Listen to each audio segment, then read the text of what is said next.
Hello, and welcome back to another Gunpla review. Today we're taking a look at the 30-minute missions Portanova in green. The 30-minute missions line is effectively a Gunpla spin-off by Bandai meant to incentivize customization. At the moment there are two main mech designs, the Portanova, which I'm reviewing today, as well as the Alto. They are releasing a third mobile suit early this year. That would be 2020 for anybody watching this in the future. The Portanova is effectively the enemy grunt suit of the line. I mean, just look at it. It looks like a 00 Zaku. Anyway, let's get into the review. Let's start with the articulation. Alright, taking a look at the usable articulation. Focus. There we go. The head can only move back slightly, forward slightly, a little bit of a tilt side to side.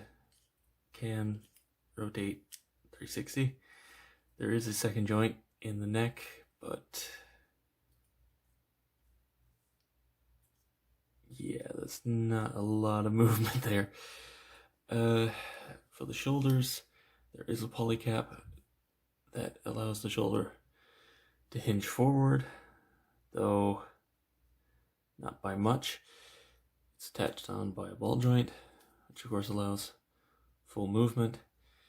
The shoulder armor is actually held on by a separate clip, which has its own hinge. Of course, you can put the arm out. There is a very tight swivel in the upper arm. Just a single bend for the elbow, but not horrible. The wrist is, of course, on a ball joint, which allows free movement. Now, the chest is genuinely pretty impressive. So there's obviously a ball joint at the waist.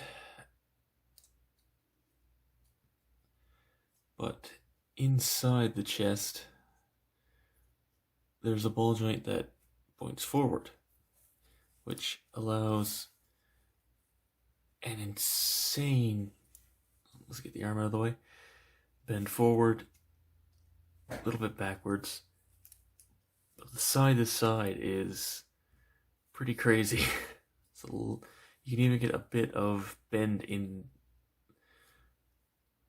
just the waist to the side, though that does pop the ball joint out slightly. You even get more movement down here, so that is popping the ball joint out a bit. These are on just hinges. They're attached down by a flat tab, so they don't rotate, but they get out of the way perfectly fine. For full splits. Now the hips are interesting because they actually have master grade separation. They're on separate hinges that are independent of each other. Of course, there's a hinge outwards. Something that surprised me, if I can get it off. The leg is actually attached on with a polycap ball joint for a swivel, which is an odd choice, but I suppose it works. Double joint at the knee, all the way back there. There's actually a hinge above the ankle.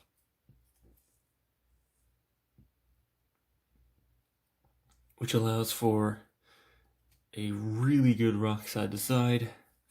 Unfortunately, there is not a lot of back and forth. And the small piece of armor on the foot is also on its own ball joint. As for accessories, the Portanova has a very basic almost sub-grunt loadout. Taking a closer look at the accessories, starting with, I'm counting it as an accessory, the sticker sheet, which is just 3 sets of numbers 0 through 9 in black and white in 3 different sizes. I haven't used any, obviously, but if you want to army build with these, which is very easy, numbering your units is well, I would say a must, but people like to do it anyway.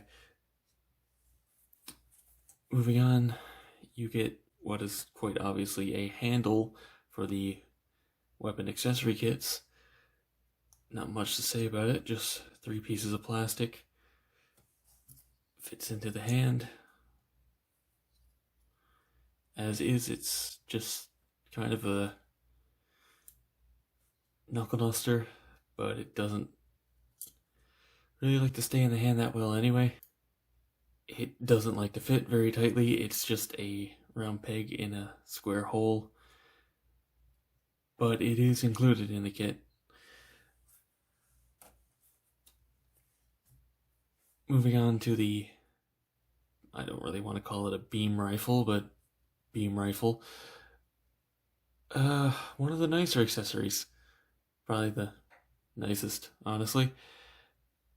A very interesting rifle design, and it is made up of multiple pieces, which peg together fairly securely. This handle is a little bit loose on mine, but it does still hold in. And finally, the small drone that each of these comes with, which is just 3 pieces of plastic, but this is compatible with the ball joint,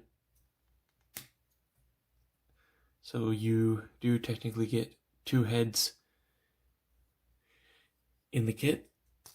This also gives me the opportunity to show off one of the main points of the 30-minute missions kits, which is the customizability, which is aided by, as you've no doubt noticed, the incredible amount of hard points all over the figure. There are 2 here. It's always a bit hard to get this off. There we go. There's a 3rd one in the center of the chest underneath this armor. There's 1 on each shoulder, 1 on the back of the hand, 2 on the front of the crotch, 2 on the back, 3 on the back of the chest, which if you put on the backpack, 4. And finally, there's 1 on the knee. So all in all, a very easily customizable figure. Moving on to a quick size comparison.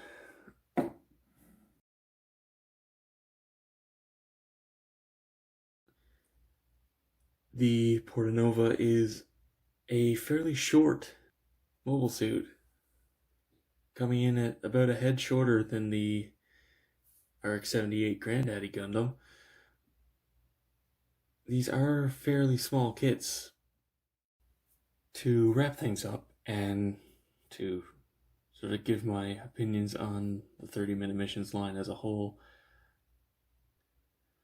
given how 30-minute missions is focused around customization, I figured it would be a good idea to end the review showing off how I'm displaying my Portanova using the large shield that I had left over from the Gundam Build Fighters Skull Weapon set, as well as a small custom shoulder cape.